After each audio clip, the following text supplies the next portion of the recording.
Hello friends, welcome to unlimited cooking. இன்றைக்கி ஃப்ரைடேங்க, என்ன சாம்பார் வைக்கலான்னு யோசிச்சுக்கிட்டு இருக்கீங்களா? முள்ளங்கி சாம்பார், முருங்கைக்காய் சாம்பார்னு. நான் இன்றைக்கி அவரைக்காய் சாம்பார் வச்சுருக்கேங்க. ரொம்ப சூப்பர் டேஸ்ட்டில் டிஃப்ரெண்ட்டாக வச்சுருக்கீங்க. நீங்கள் நம்ம சேனலில் ஃபஸ்ட் டைம் பார்க்குறீங்கன்னா சப்ஸ்கிரைப் பண்ணிக்கோங்க. மறக்காமல் பெல் ஐக்கான் பட்டனை கிளிக் பண்ணிக்கோங்க. வாங்க இந்த சிம்பிளான சாம்பார் எப்படி செய்யலான்னு பார்க்கலாம். நான் இந்த மாதிரி அவரைக்காய் எடுத்து வச்சுருக்கீங்க. இது நம்ம இந்த மாதிரி கட் பண்ணி எடுத்துக்கலாம். ரெண்டு பக்கமும் நார் இருக்கும். அந்த நாரெல்லாம் க்ளீன் பண்ணிவிட்டு இந்த மாதிரி கட் பண்ணி எடுத்து வச்சுக்கிறோங்க. இப்போ நம்ம சாம்பாருக்கு பருப்பு வேக வச்சிடலாங்க. இந்த மாதிரி மெஷர்மெண்ட் கப் எடுத்துக்கோங்க. அரை கப் அளவு துவரம் பருப்பு போட்டுக்கோங்க. அரை கப் அளவு பாசி பருப்பு போட்டுக்கோங்க. மொத்தம் 1 கப் கணக்குக்கு. இது நல்லா கழுவி நீங்கள் வேக வச்சுக்கோங்க. நான் 2 பருப்பு கலந்து போட்டிருக்கேன். சப்போஸ் உங்களுக்கு பாசி பருப்பு பிடிக்கலைன்னா ஒரே பருப்பாக துவரம் பருப்பு போட்டு எடுத்துக்கோங்க. நான் கழுவி எடுத்துருக்கேன் பாருங்கள். இப்போ பருப்பு முழுகிற அளவுக்கு தண்ணி ஊற்றிக்கோங்க. இப்போ ஒரு 3 விசில் வரட்டுங்க. நம்ம குக்கரை க்ளோஸ் பண்ணிவிட்டு 3 விசில் வர அளவுக்கு வெயிட் பண்ணிக்கலாம். ஒரு ஸ்மால் வேண்டுகோளுங்க, இன்னும் நம்ம சேனலில் நிறையா பேர் சப்ஸ்கிரைப் பண்ணாமே பார்த்துக்கிட்டு இருக்கீங்க. தயவு செய்து சப்ஸ்கிரைப் பண்ணுங்கள், எனக்கு சப்போர்ட் பண்ணுங்கள். இப்போ 3 விசில் வரட்டுங்க. நான் ஓரமாக எடுத்து வச்சிட்டேன். இப்போ ஸ்டவ்வில் ஒரு பாத்திரம் வச்சு அதுக்கு தாளிக்கிறதுக்கு தேவையான அளவு எண்ணெய் ஊற்றிக்கிறேன். எண்ணெய் கொஞ்சம் காயட்டுங்க.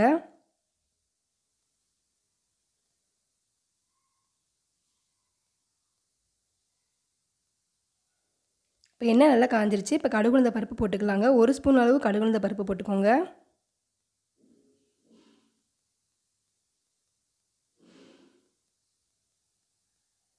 இப்போ கடுகுளுந்து நல்லா வெடி கொட்டுங்க.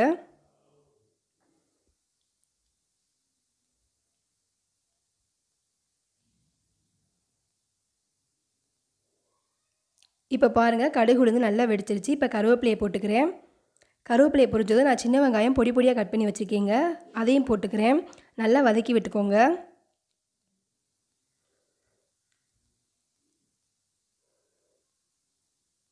பாருங்கள், நல்லா வதங்கிடுச்சு. இப்போ ஒரு 3 தக்காளி நறுக்கி வச்சுருக்கேன், அதையும் போட்டுக்கிறேங்க. நல்லா வதக்கி எடுத்துக்கோங்க. இந்த மாதிரி நம்ம ஃபஸ்ட்டே வதக்கி எடுத்தோம்னா சாம்பார் நல்ல டேஸ்ட்டு கிடைக்குங்க. நம்ம தக்காளி வெங்காயம் நல்லா வதக்கி போட்டுக்கிறணும். அதுக்கு உப்பு கொஞ்சம் சேர்த்திங்கன்னா சீக்கிரம் வதங்கிடும். அதனால் நான் 1 டீஸ்பூன் அளவு உப்பு போட்டிருக்கேன். பாருங்கள், நல்லா வதங்கிக்கிட்டு இருக்கு. நம்ம உப்பு போட்டதுனால தக்காளி சீக்கிரம் குழஞ்சிருங்க.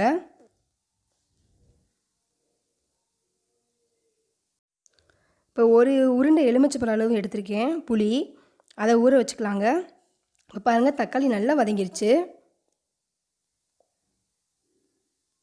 இப்போ 2 டேபிள் ஸ்பூன் அளவு சாம்பார் பொடி போட்டுக்கிறேன். சப்போஸ் உங்கள்கிட்ட சாம்பார் பொடி இல்லைன்னா நீங்கள் வீட்டில் யூஸ் பண்ணுற பொடியே போட்டுக்கலாம். அரை டீஸ்பூன் அளவு பெருங்காயத்தூள் போட்டுக்கோங்க. இப்போ நல்லா வதக்கி விட்டுக்கோங்க. நம்ம எண்ணெயில் இந்த மாதிரி பெருங்காயத்தூளும் சாம்பார் பொடியும் நல்லா வதக்கும்போது நல்லா மணம் கிடைக்கும். சாம்பாருக்கு ரொம்ப டேஸ்ட் கொடுக்கும் இந்த மாதிரி பண்ணிங்கன்னா. இப்போ நம்ம கட் பண்ணி எடுத்து வச்சுருக்கிற அவரைக்காயை அதில் சேர்த்துக்கலாங்க. அவரைக்காயில் நிறைய நார் சத்து இருக்குங்க, உடம்புக்கு ரொம்ப ரொம்ப நல்லது.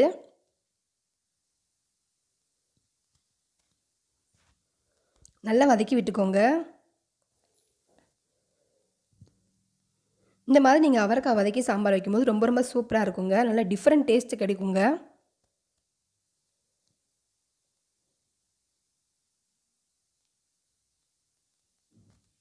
நீங்கள் முருங்கைக்காய் சாம்பார், முள்ளங்கி சாம்பார், சொரக்காய் சாம்பார், எந்த சாம்பார் வச்சாலும் இந்த மாதிரி வதக்கி போட்டுக்கோங்க. சூப்பராக இருக்கும். செம்ம டேஸ்ட்டாக இருக்குங்க. நான் நல்லா வதக்கிட்டே பாருங்கள். இப்போ நம்ம ஒரு உருண்டை அளவு புளி எடுத்து வச்சுருக்கோம்லையே, அதை கரைச்சி தண்ணியை ஊற்றிக்கிறேன். இப்போ நம்ம அவரைக்காய் வேகிற அளவு தண்ணி ஊற்றிக்கலாங்க. அரை வேக்காடு அவரைக்காய் வேகணுங்க. அதுக்கப்புறம் தான் நம்ம பருப்பு ஊற்ற போகிறோம். இப்போயே நம்ம பருப்பு ஊற்றினோம்னா சட்டியில் லேசாக ஒட்டிக்கிறோம், நல்லா இருக்காது. இப்போ அவரைக்காய் பாதி அளவு வேகட்டும், அதுக்கப்புறம் நம்ம பருப்பு ஆட் பண்ணிக்கலாம். இப்போ பாருங்கள், நல்லா கொதித்து தண்ணி வத்திருச்சு லைட்டாக. அவரைக்காவும் பாதி வெந்துருச்சுங்க. இப்போ நம்ம எடுத்து வச்சுருக்கிற பருப்பு இதில் ஊற்றிக்கலாங்க. பருப்பு நல்லா குழஞ்சிருச்சு. நான் தண்ணி ஊற்றி நல்லா கரைச்சி இதில் ஊற்றிக்கிறேங்க.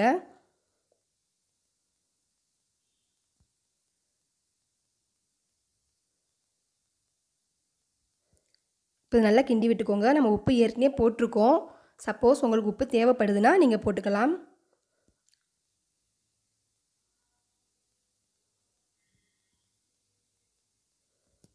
இப்போதைக்கு அவரைக்காய் விலைலாம் ரொம்ப சீப்பாக தாங்க இருக்குது. ஈஸியாக கிடைக்கிது. நீங்கள் இந்த சாம்பாரை ட்ரை பண்ணலாம். ரொம்ப சூப்பராக இருக்கும். இட்லி சாம்பார்,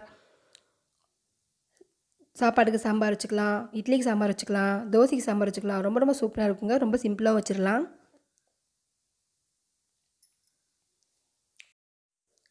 பாருங்கள், நல்லா கொதி வந்துருச்சு. மணக்க மணக்க அவரைக்காய் சாம்பார் ரெடி ஆயிடுச்சுங்க. இப்போ கொத்தமல்லி தழை தூவி நம்ம இறக்கிடலாங்க.